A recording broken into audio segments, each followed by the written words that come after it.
fishing row has escalated on both sides of the channel, with the captain of a British trawler seized by France now called to court, accused of not having the required licences for French waters. And Foreign Secretary Liz Truss has summoned the French ambassador to the Foreign Office today to try to resolve this diplomatic row. Environment Secretary George Eustice joins us now from Westminster. Mr Eustice, there's lots of posturing going on from both sides, it has to be said. Are we heading to some kind of war with France? Well, we really shouldn't be. I mean, the truth is we've issued around 1,700 licences for EU vessels to fish in our waters. Nearly 750 of those are French vessels. That's about 98% of those who applied. There's a very small number, around 55 vessels that wanted to fish in Jersey waters that don't qualify under the terms of the agreement that we reached. It means that they hadn't accessed Jersey waters during the 4-year period. We've shared all of the data to explain this, both to the European Commission and to France, and we've applied really the terms of the agreement. So we think that what France is threatening, which is that they will be difficult at the borders, close some of their ports, politicise the enforcement process, is really not justified, totally disproportionate, not what you'd expect an ally and a friend to do. Their numbers differ, don't they? France believes that we've only issued around half the fishing licences that they say that they're entitled to. So there is a bit of a discrepancy on the figures or the understanding, the interpretation of the figures. What's it going to take to resolve this? Well, look, I know exactly how many licences we've issued because we're the issuing authority, and France will also know that in all of our waters, it is now close to 750 licences that have been issued. They're talking specifically about access to Jersey, where there are 55 vessels that don't qualify for access to Jersey waters. But there's about 163 that Jersey have announced this week will be given a licence. We've always said that if on that remaining 55 vessels, if they're able to come up with the data that proves they access those waters during the right period, we will give them a licence just as we have all of the others. But at the moment, they've just not been able to demonstrate that they ever access Jersey waters during that period. Right. And what we do to resolve it then? I mean, we know that Boris Johnson will be meeting President Macron at the G20. Is it a face-to-face meeting between the leaders? Is that going to be the only way to sort this out? Because at the moment, there's this escalating tension and it seems difficult to see how we can move forward with this.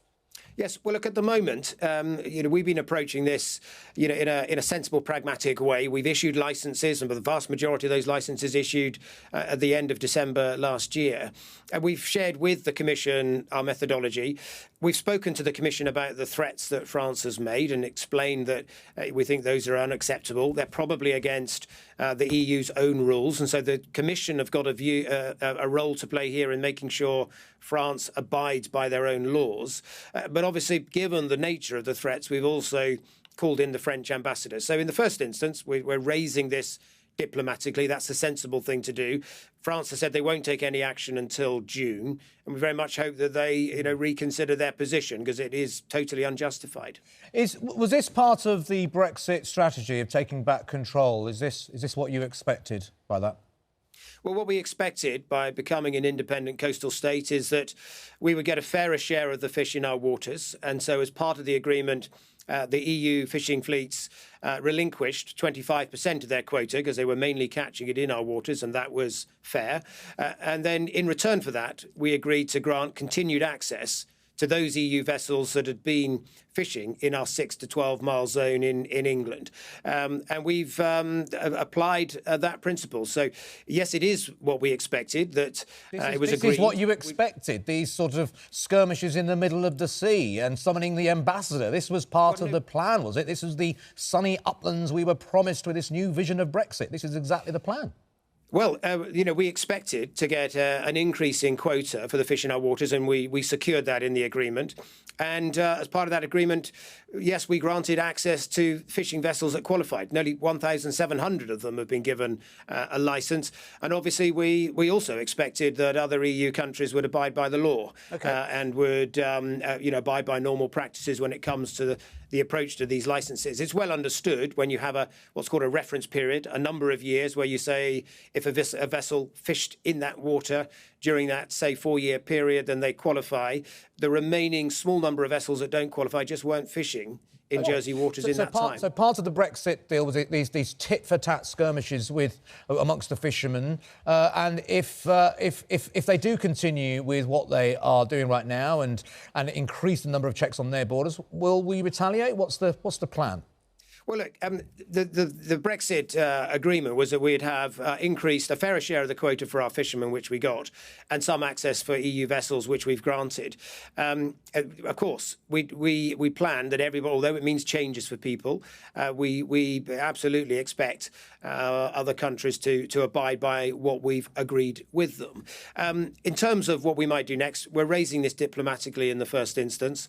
But look, if France carry through with these threats, which is really to politicise the way they run their borders, not for it to be about protecting standards or food safety or customs, not to be about enforcing fishing activity, but to literally politicise it to try and make a point.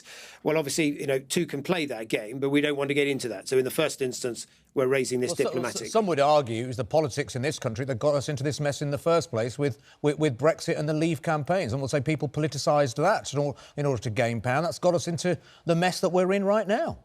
Well, it's not a mess in the sense that we've got an increased fishing quota for our fleet, and we've restricted some of the access to EU vessels as part of an international agreement, and that was agreed.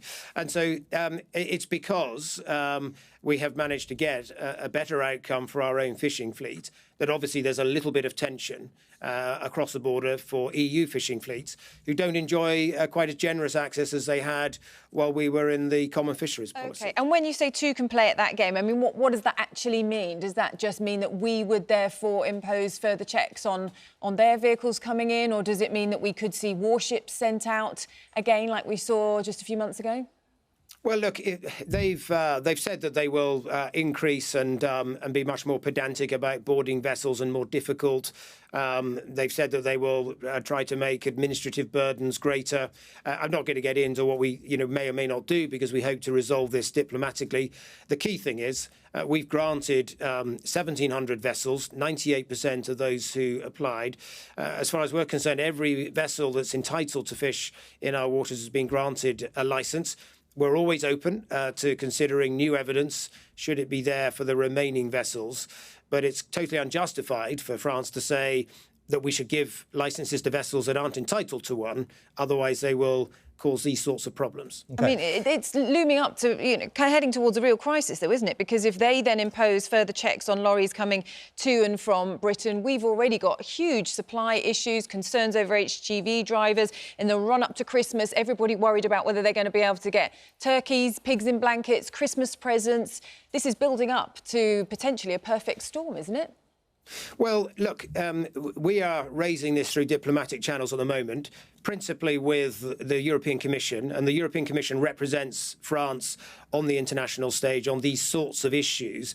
And the EU law itself is very clear about borders and how things should function. And so, it could be a breach both of domestic French law, EU law, and also the agreement that we've got with them if they were to carry through the sorts of things that they're threatening.